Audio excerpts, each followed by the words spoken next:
Hello, my name is Crystal Petrie, and you are watching another episode of the Crystal Petrie podcast.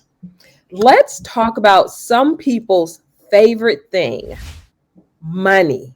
Yes, money. Because the truth is, money isn't just numbers in your bank account or maybe lack of numbers in your bank account. It's emotions, it's mindset, it's the story we tell ourselves every single day. And when you change your money story, you change your life. And here to help us change our money story and our life, we have Jeannie. You know what, Jeannie? How do you pronounce your last name? It's Jeannie Dougherty. Jeannie Dougherty. Okay. I have been practicing that and I still got it wrong. Hey, you know what? Life is moving at such a quick speed that when we get it right, we repair it. It's no big deal. Absolutely. Okay, so Jeannie, where in the world are you? I am just outside of Washington, D.C. in Bethesda, Maryland. Okay, on the East Coast. Now, my first question for you is something that we discussed earlier before our podcast. You were talking about being a money whisperer.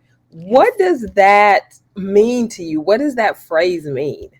So to me, a money whisperer is aware that sometimes their money might be slightly hidden. It's Okay. not always like out in the open. And like you just said, oh, maybe the numbers in your bank account aren't exactly the numbers that you want. Is that Right. because there's been a health issue? Maybe you've had additional expenses. Is it that you don't have a job or you're working in a business contract? I could go on and on and on and on and on. And so what I find is that people really obsess over the lack of money instead of having money. And it's our emotions and our behaviors that create these patterns that eventually become a block of resistance so that our money ends up being hidden. And so what I notice is that when I pay attention to people, I'm like, I know exactly where your money is. And so people are like, what? How did you find that? Well, you said this, and that's usually why it's hiding. So for instance, if you have enormous amount of debt, it's often because you haven't forgiven somebody, and that somebody might be yourself. What? Yes. Oh my goodness. So are you saying, and I think I'm hearing you correctly, that money is more about psychology than it actually is about money? Can you explain that a little bit more? Sure. I mean, our entire investing, markets, so like stock exchange, crypto, like buying boats, real estate, those are often based not so much on the data, although the data is very helpful to tell you, what a home is worth and things like that. But it's really based on emotion. So for instance, if you're going to buy a home or a house, I should say, you're going to buy a house, does it feel like a home? For the people who buy a house and then go, this doesn't feel like a home, what is that? That's a money behavior thought telling you that somehow, even though the price was good, the location is good, it's not working. And so why do we do this, or how does this come about? Our money is a reflection of our values. And so what we value, a lot of times we're not always aware of, but that's where our money goes. So for instance, if you like new cars and you won't drive an old jalopy thing, that's not going to happen for you, then surprise, that's a money value. That's not a bad one to have. Sam Walton, the founder of Walmart. Yes. Yeah, he drove a beat up pickup truck. I don't remember if it was Ford or Chevy. I'm sure somebody in the audience knows. But he would literally drive it down to Wall Street because he didn't care, because that's where he came from. Now, that doesn't mean he was a great person. That was just his value. That's what he wanted to put money into. And when he had a great running truck, he's like, why do I need a new one? I know this truck. Now, Jeannie, you said something earlier in the conversation that if you have a lot of debt, that means you have unforgiveness. How do you associate the two? So debt a lot of times is what? A burden. Yes.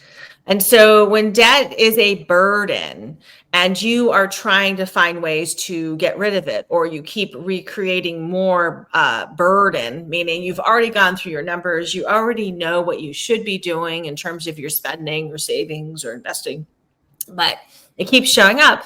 It's because there's usually a lot of what? Problems or communication errors, or maybe you're holding yourself back. And so then the debt starts to increase.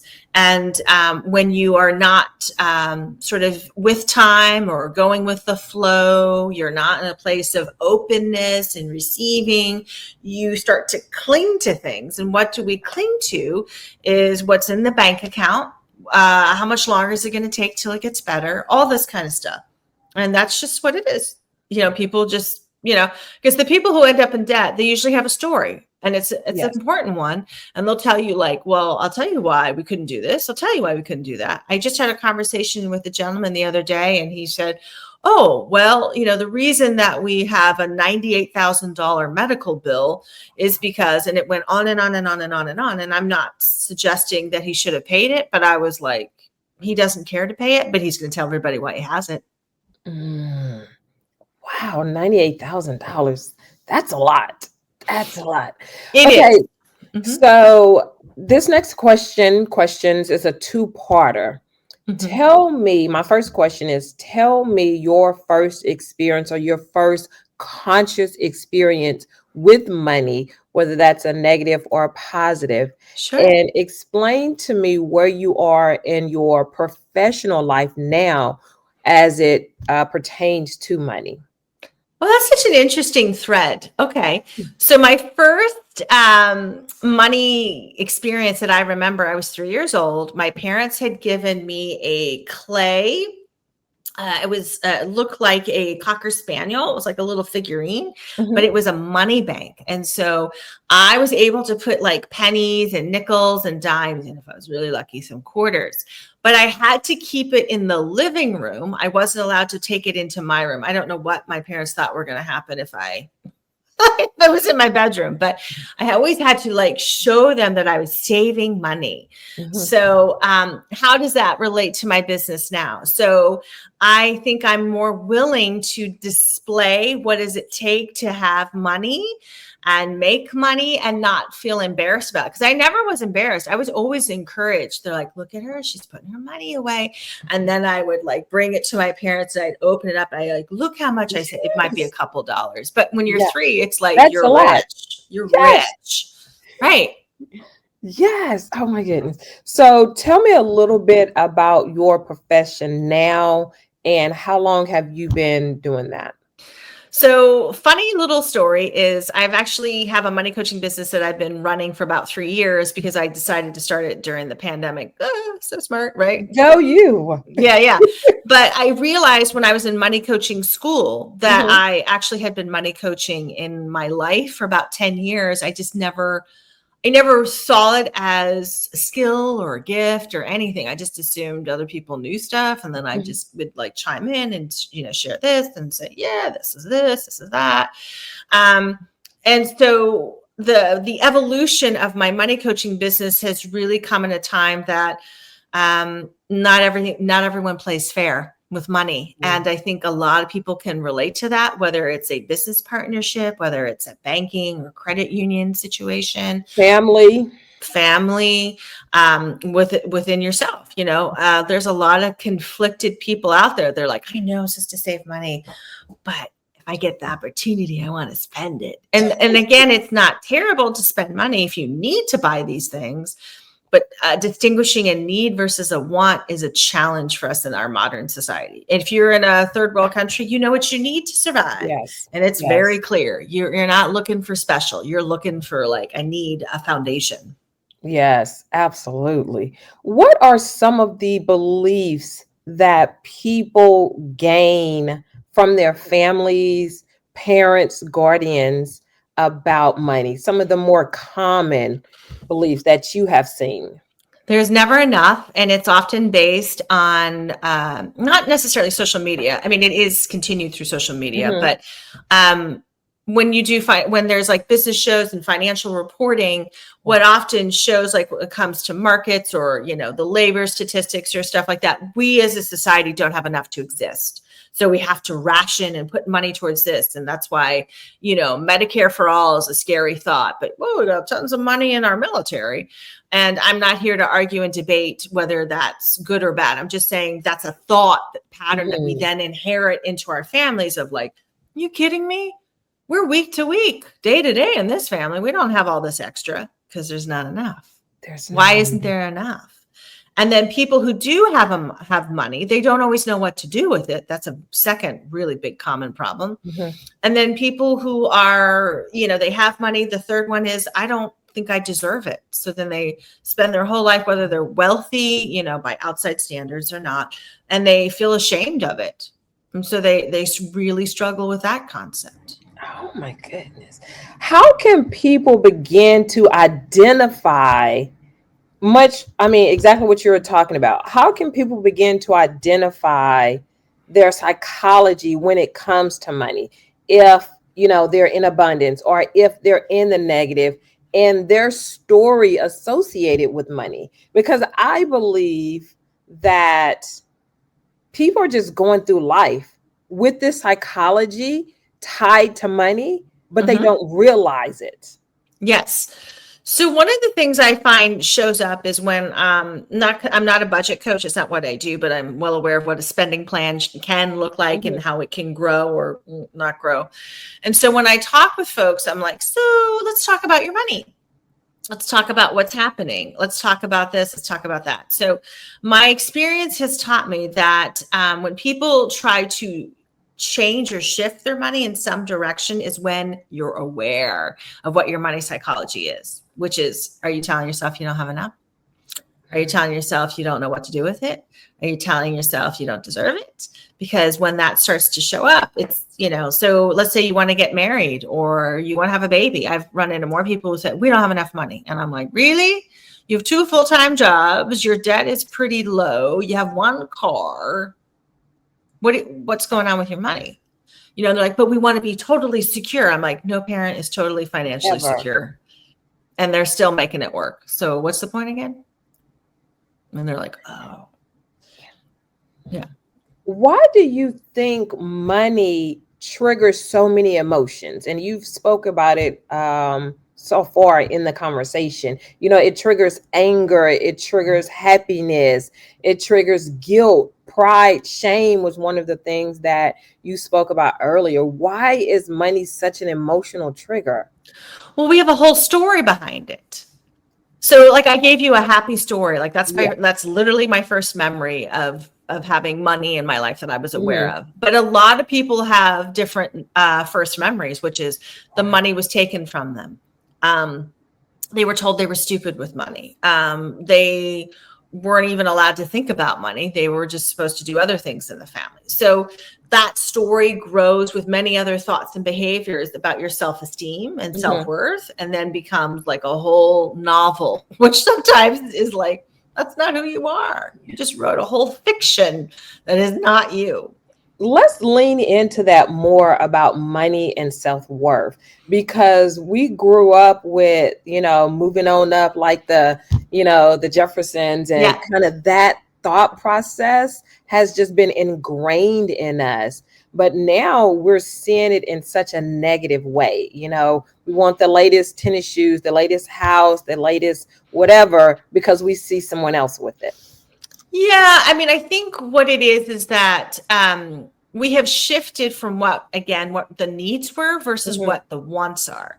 So when we go back and look about what did people spend money on, say like 100 years ago, which is like so long ago, but what people spent money on was basically they had enough to cover the mortgage. They had money for food. Not everybody had a vehicle, but for those who did, they had a vehicle and gas money. And then they might have had a little bit of savings, and that's what they had. So that nest egg, that was enough. Exactly. And when we move through the need to be a consumer, which is rampant in our society, but it's also rampant all through Europe and everywhere else, they're constantly like, don't you want to buy this pen? And don't you want to buy that? And don't you want to buy this? And when you're young and impressionable, your money brain gets primed for, I should get this, I should get that, I should get that. It's the same thing with skincare, like how many skincare things do you have? It's the same thing with weight loss. How much stuff has been sent to you? How many clothes? I mean, you need to be up on the seasons. You can't possibly wear something from last year. And it's like, man, people wore stuff for a decade easily. Yes. And they were okay with it. When did it flip? When did that thought process change from I have enough to feed my family, we have a roof over our head, they have clothes on their back, and that's enough? When did it switch? I would say things shifted around the 70s and 80s when we started developing what's known as the me generation, which was about feeling good. This is like not us, this is like our parents or grandparents, depending on who's listening to this. But these people wanted to put themselves first. They wanted to feel good about money. And why was that? They just went through a war. The 60s were incredibly like, whoa, like life altering for many, many, many people, and not a happy time. And so people wanted to like think about themselves in a way that they could say, I have status, I have wealth, but then again, in the 70s, there was major problems with gasoline and energy prices and all kinds of stuff. But that's not what people choose to remember. They remember like, I was able to buy things to make me feel good. And then, there was like a stock market crash in the 80s and, but then in the 90s, overall the economy looked better. And I just think due to the internet, now it's 24/7, but it's not one product. It's like a million products that you could buy.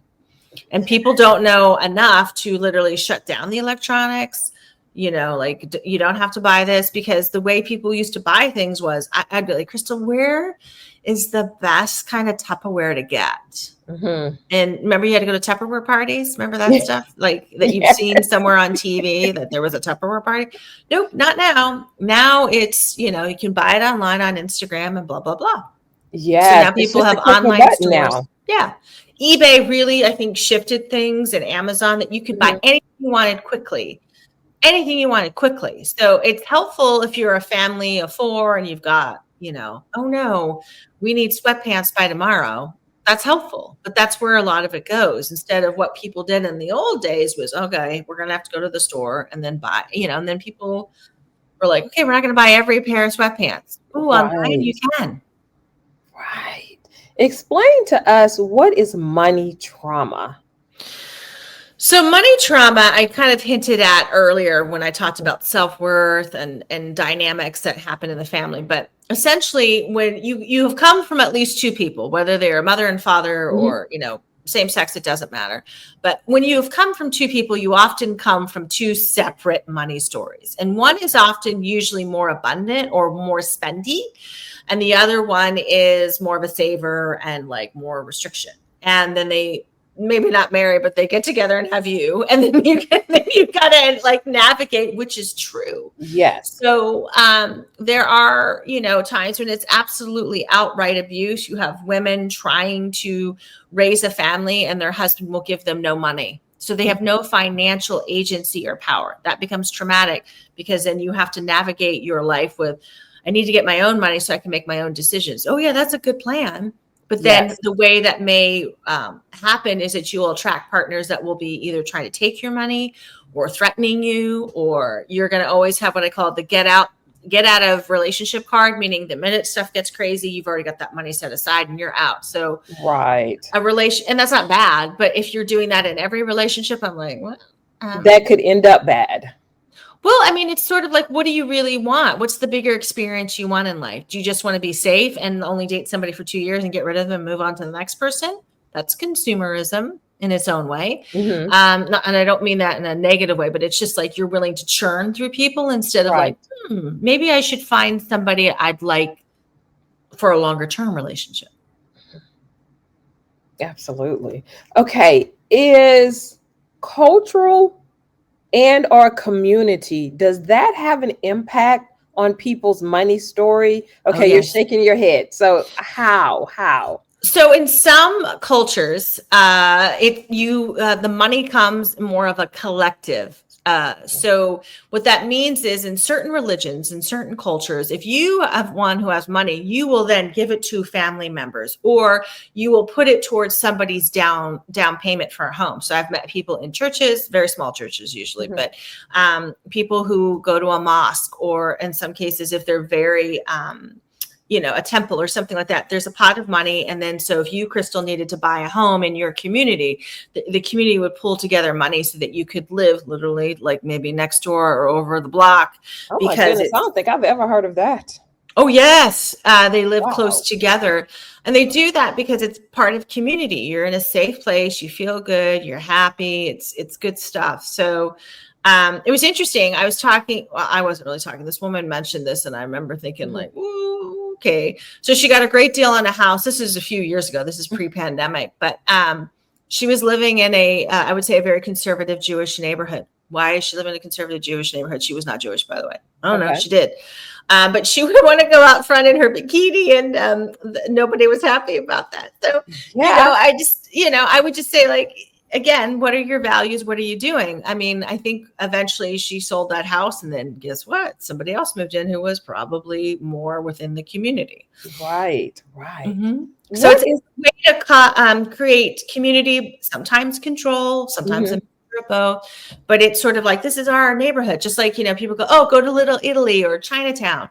Those are examples of we started investing in the community. And the money stayed in the community. Yeah. And it's not that they refuse to talk to anybody outside of the community or won't allow it. That's not true in every place, but that's done. It's also like people who found a town, like you might have 4 families that found a town. So why does that happen? Well, they decided they wanted to make a town because they could get better tax breaks as a town. So they decided to do that. And then they become the founding members. And then they put money into like a post office or a swimming pool or things of that nature. And then, of course, the names on the building, maybe nobody knows who that is, but they do eventually learn that there were 4 founding members or, families that started this town, and they do this. And again, it's building that community.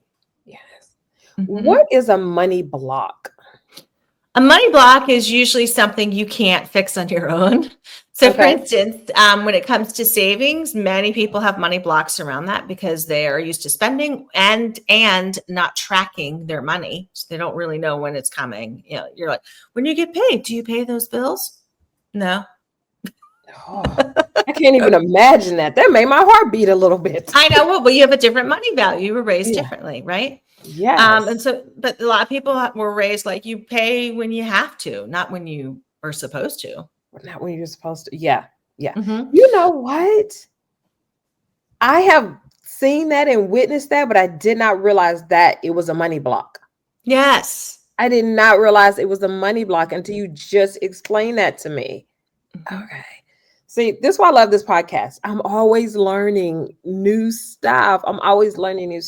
How does someone know that they have a money block? So a lot of times people, like, I'll just use entrepreneurs. This is like the most common entrepreneur block. And that is, I want to scale, or I want to, have more money coming in, but I don't want to work as hard, right? And so people they sign up to coaching programs, business coaching, all kinds of marketing and sales, AI-driven products. I could go on and on and on because they want their time back, right? Yes. That's our biggest thing. But what are you doing with your time? It's a different conversation, especially when it comes to money. But like that's the most common entrepreneurial block I hear all the time. I want to make more money, but I don't want to kill myself. What's the magic ingredient? And the magic ingredient is dialing in, going deeper within yourself, figuring out what you really were willing to do, then go do it, meaning kind of knock all the excuses like, oh, I thought I was going to go to the gym at 10 o'clock on a Friday. Sorry, do you work then or not? Like what's going on? Depending on what you do. Nope, you're not, right? So it's finding stuff like that, or it's like learning to be like, oh, I do have to go to networking, but I have to get better at it. That's a real block for you. Yeah. Okay. Or, another money block is my marketing and sales. Nobody's buying or nobody's interested, which happens a lot because people misunderstand the problem, which is why they don't scale that well. And that takes like real finesse and really, working at it for like 6 months or more. And then they're like, oh, really? I thought it would be done so quickly. Money block. You think it's like, picking stuff up in the grocery store or buying it online. I'll have it and I'm done. No, your money brain requires a lot more work. Yes. How can people work on their money brain? So one of the things that I always talk about, especially when it comes to financial trauma, like one of the best things you can do for your money brain is just develop a schedule of when you get up, when you go to sleep. What are you going to eat that's healthy? How are you going to handle toxic people or toxic situations? And I don't mean avoid. I mean, like, what is the plan so that you're not overwhelmed and still stewing over a nasty customer conversation? I could go on and on and on so that you feel better. Okay. So really it's journaling, like journaling what you're doing throughout your day, what you're doing with your money. Well, it could be journaling, but really it's like making a decision. It's sort of like, okay, Crystal, Monday through Friday when I'm busy at work, I'm going to make sure I go to bed within a half hour of when I say my scheduled time is. I'm going to get up within a half hour. And why is it that your money brain needs that? When you are consistent, you're less likely to fall into, a crisis or, putting out fires, being behind, not sure what to do because you're tired. Like I run into so many people who are exhausted and you're like, well, when did you finish all this work? And they're like, 2:00 in the morning. Wow. What time do you get up? Oh, I get up at 6. So you got 4 hours of sleep and you want to run your business like that every day? And they're like, oh, well, I don't really have time to do blah, blah, blah, because I've got to do all this other stuff during like normal business hours.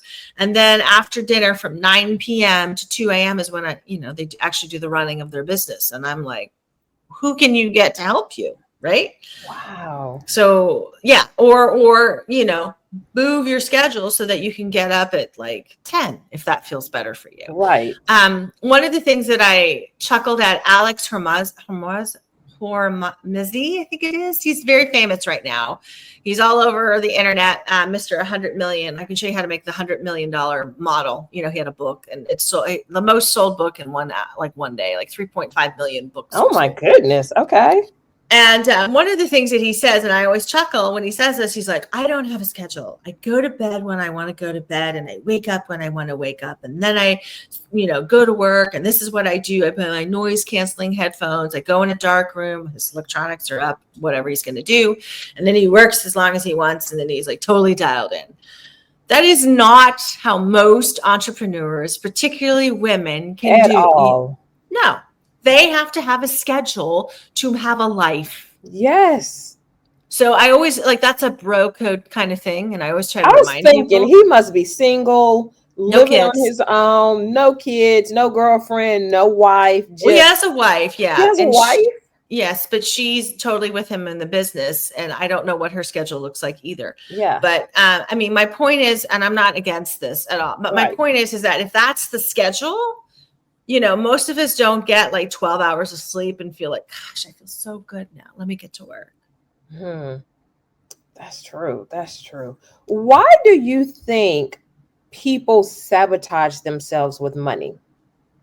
Because they don't know any differently. So your money brain works on two levels, meaning you have a left side and you have a right side. Our left side basically learns data, logic, fear, survival. Basically, that's where it is. Okay. It's the right side that allows you to problem solve in terms of creativity. It allows you to have more empathy, as I hinted at earlier. Hey, you got some debt. Who haven't you forgiven?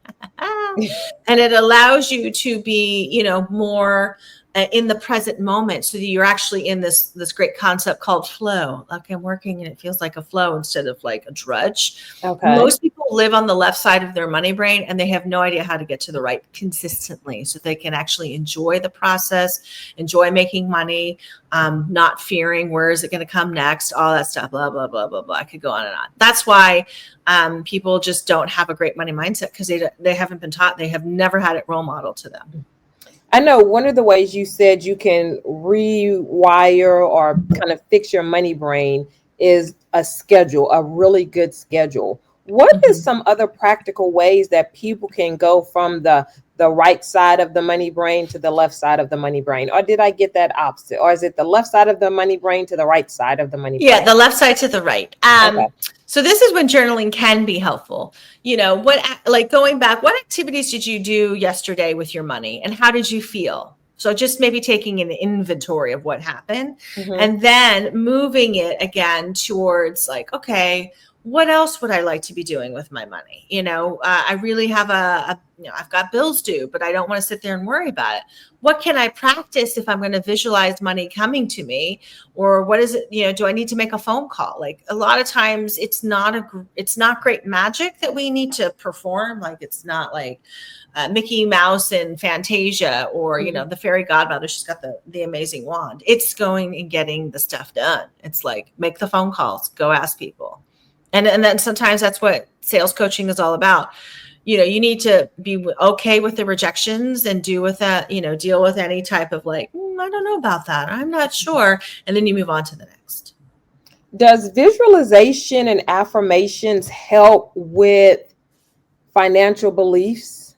Yes, but here's the risk. It's how consistent are you and how do you feel when you're doing it? Because what I see people do all the time, why it doesn't work, is they're like, oh, I want $1 million. I want $1 million. I want $1 million. And then the bill is due, or they have a conversation, it's really hard right now. There's really no money. Well, which is true. They're both true. But Yes, what's going to happen? I don't have any money right now. yes, yes. So you need to be intentional with your affirmations and your visualizations. And you need to catch when you are going in the opposite direction of your goal. So money Mhm. mindset's really just about what's conscious. And when Yes, I work with my clients, I go to the subconscious. Like we need to change like the money story at a deeper level, because that's when people actually go, oh my God, I'm sleeping better. I have better conversations. I have more time off. I realize I'm the one holding myself back. Or I've been in a conversation with somebody that's not, you hear it all the time. People are texting me and emailing me, asking me for prices. And so you share that with them and then they never call you back. That's not somebody who you really want to invest a lot of time with. exactly.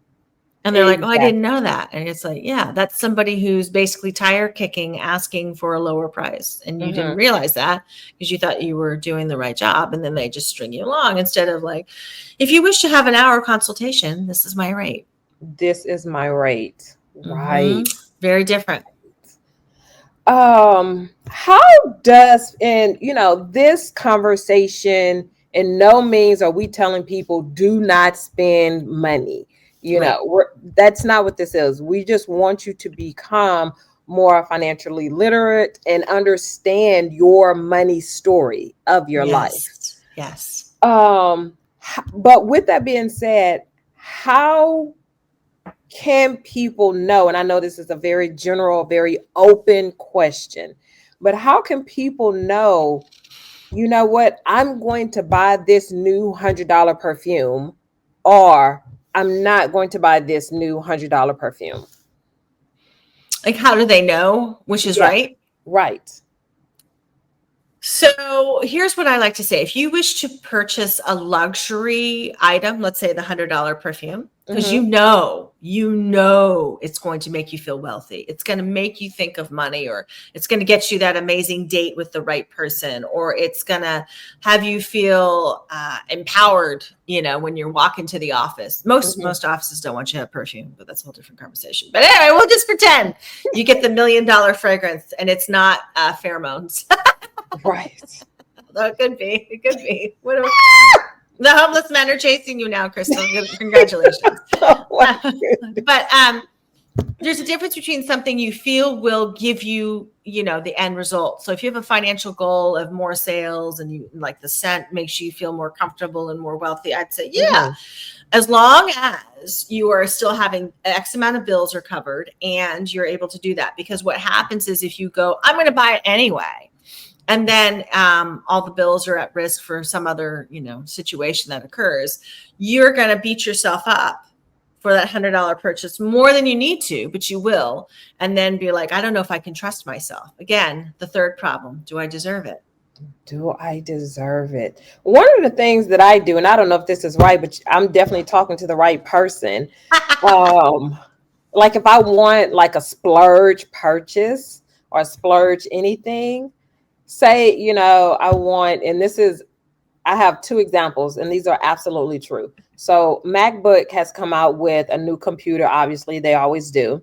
And I want to add more storage. Now, the MacBook that I have right now works perfectly fine. Like nothing is wrong with it. But the fact that they have a new one out makes me want the new one. Yeah. So my money brain says, okay, if the MacBook is $3,000, I'm just throwing out a number that's not the price. But if it's $3,000, I feel like I need to have at least $6,000 in my bank account. So I can purchase the MacBook for the $3,000, but I still have money left over for bills, or so I'm not zeroed out in my bank account. So that's actually a very smart thing to do. So you probably have a little bit of what I call the threshold situation, which a lot of women do, men not always. And again, this is a generalization, but when you have what I call a threshold, you don't want to be down to zero. You don't want to be down to 2,100 and dropping. You want to make sure that you have double the money. And there's nothing wrong with that. The only problem is how you go about it. So if you beat yourself silly over till I'm at 6,000, meaning you're being mean to yourself, I'd be like, well, that could change. Or, I really want it to come to me in the easiest, best way. I'm going to think about, or visualizing seeing $6,000 in my bank account right now. And when I get there, I'm going to check in and see if I still want to purchase it, because you may change your mind. Right. If you still want to do it, then you'll get it. If you don't, you have money that you can put towards probably something else you would really like. Maybe that $100 perfume. It's a little less risk, right? Yeah, very less risk. Do you think chasing money without purpose can lead to burnout? Oh, I don't think that. There's tons of research on it. And I would also say depression, failed relationships, anxiety, and also most likely going broke. And why is that? Because there's no purpose to it. It's just an it's an activity. It's not even like walking the dog. Walking the dog has more purpose because you got to let the dog go to the restroom, right? That has a purpose. But yeah. And that's the illusion is that you'll be all powerful and you'll be able to do whatever you want with your money. And it's like, well, if you look at some of these billionaires, all of their money's tied up in investments and other businesses, and they're dealing with other people they probably don't like that have an ego the size of, I don't know, an island or two, and they're going to deal with that every day. So they don't always get to do what they want. And if they're married or wives and children, they got to deal with, yes, they can cut them off, but they're still going to deal with it in some way, shape, or form. You still have to deal with that. Absolutely. Everyone's beholden to somebody else when it comes to your money. You own a business and it's very big and popular. Hello. You are owning it to your stakeholders, right? Because you're on the stock exchange. If it's a smaller business that you're like, we're a private company, we're not hitting the stock exchange today, then you have your customers and your clients and your brand that you are now, you better maintain, right? And if you don't know how to do that properly, and I just mean consistently showing good work, then it's not going to work. Because that's why people hate the thought of being canceled online. What do you mean I can be canceled online? And I'm like, well, yeah, you could. And maybe that's accountability. You write terrible things in emails, say terrible tweets, and, advocate for destruction of other people and things. Then, yeah, maybe people don't want to buy from you. That is their choice. Yes, it is. Okay, so 2 money myths that I feel are prevalent. So one of them is more money makes you happy. The other one is more money, more problems. Which one is true? Actually, the first one. There's a lot of research that the more money we have, we actually usually feel better. Again, it's a threshold thing, though. So if you have so much money and you don't know what to do with it, you don't know who to talk to, it becomes a problem. If you're very flashy and, I got all this money and then I own businesses, maybe because it's a family inheritance, kind of a trust thing, that can be a real problem, because then you've got to deal with people who are, only interested in you for your money. Right. Mm-hmm. But I think it's, this is what I thought a very interesting thing. I've seen more lawsuits of people who have, not lawsuits, excuse me. They have lobbied lotto companies or state lottos to say, like, listen, if I win that $1 million, I want to be anonymous, or more, like $1 billion. They don't want anybody to know who they are. And I'm like, that's actually probably very smart for the money. So they can create a foundation. They could, live technically in the same home, drive the same car, and have roughly the same life. But they have more economic power to do more, because there are some people who, win the lottery and they give it away. Yes. I remember there was a show, and this was so long ago, but it was called, I forgot the exact name of it, but the premise of the show were like people who had won the lottery, and they said it was the worst day of their life. Yeah, and then, they go into the story of, I won $10 million and it was just horrible from that day forward. Yeah.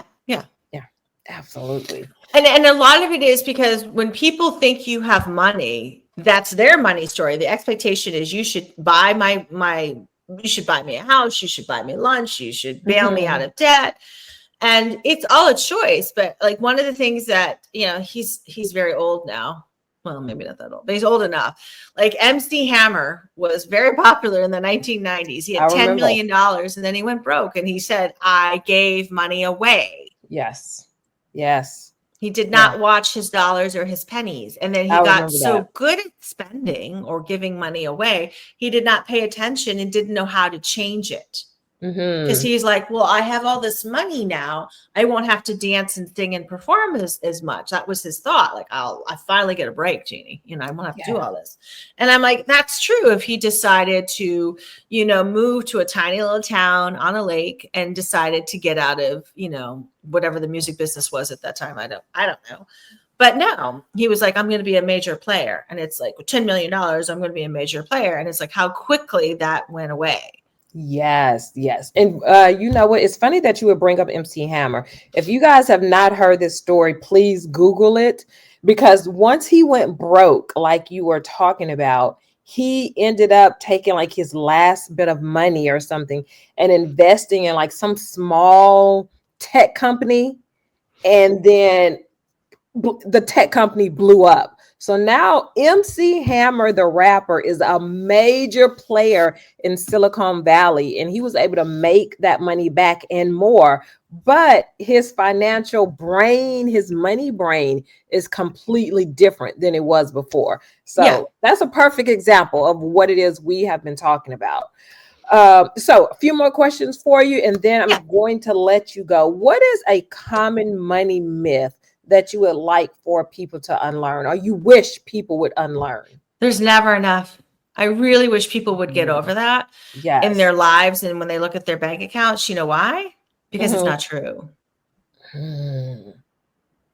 There is money. You have access to money. And if you're like, listen, nobody in my family is going to have extra money to pay for blah, blah, blah, blah, blah. Okay, that's fine.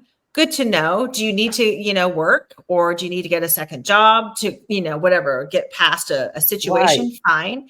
I've had women tell me, I have 3 kids. I'm not going to work a second job. And I'm like, okay, well, are you willing to go get a job that pays you more? No. Okay. Choices. Well, what's your end game here? Well, I'm like, do you want to marry rich? Let's look at that. Do you want to marry rich? Okay. Do you want to become an influencer and hopefully make money doing that? Do you want to get an eBay store? Like, what is your plan? Because if the plan is, I'm a mother of 3 kids, and nothing against moms. I mean, moms give so much, and I have a job. Okay. And I need to make more money, and I will not get a second job, and I will not be forced to do this. And it's like, well, nobody's forcing you to do anything.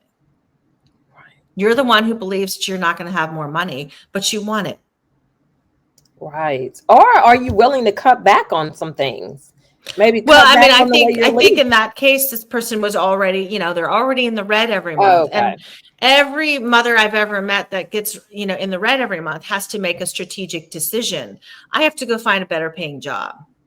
Mm-hmm. And, whatever that looks like, they either start talking to people, they apply. Sometimes they, go to a couple of free webinars for their resume training. But here's the best way to do it is to go expand your network. This is free. This is like, finding people online. Like, I can't tell you how many times it's like, hello, LinkedIn is free. You could literally just push a button and have a recruiter contact you. And, and you need to get strategic on how you want to put your profile. Sure, that's worth your time. If you don't want to pay somebody, that's fine. Go follow somebody for free. That sounds interesting and makes a lot of sense to you. I mean, there's a million different ways to do that. But the more you talk to people about, hey, I'm really looking for a job that'll pay me, blah, blah, blah, and give me benefits. Great. Right. Great. If there was one thing you could whisper into someone's ear about money, truth, truth, or truth about money, what would that one thing be? You deserve it. Oh, Stop telling good. yourself that you don't. That's good. Sometimes that's really all you need to hear is that you deserve this. Yeah. You deserve this. Yeah. What is your intention in this space, in a financial coaching money space? Yeah. So I don't sell any financial products. I'm not a financial advisor or investment advisor. I know plenty, and I can always refer people out if they need a different person. Many times people have a financial advisor that they're scared of and they don't know what to do with them because their investments may be working, but their day-to-day life is like all over the joint, or they're married and they don't know how to talk about money without causing another argument. Surprise.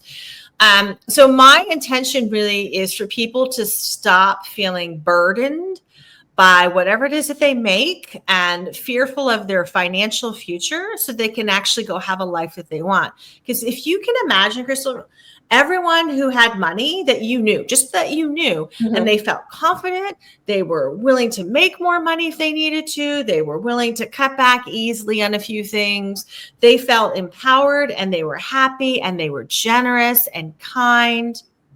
Can you imagine being around these people? It'd be so much fun. They'd be so happy. So happy. And it would rub off on you, Yes. and you would be like, oh, I need to rethink my money a little bit, and not in a bad way. Yes. Oh my goodness. Okay. So my final question for you as we wrap up, who do you think would make a great guest on the podcast? But you have to help me get them on.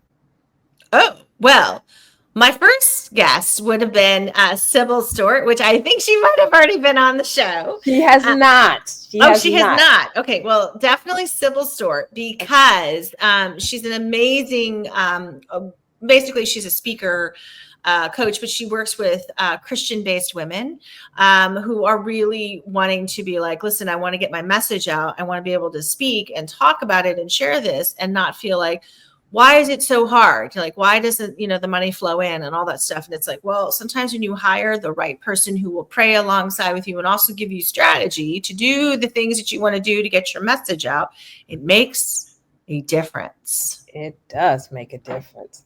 I cannot wait to speak to Sybil. I just know that conversation is going to be amazing. Yes, she's a brilliant speaker. Yes, amazing. Thank you so much for being on the podcast. You have been informative and knowledgeable and funny. Like all the things, you checked all the boxes. Yeah. Thank you. I appreciate it. And to my community, thank you so much for tuning in and watching. You can get this podcast and all of my other podcasts on YouTube Podcasts and Apple Podcasts. And remember, you always have time to listen and learn on the go.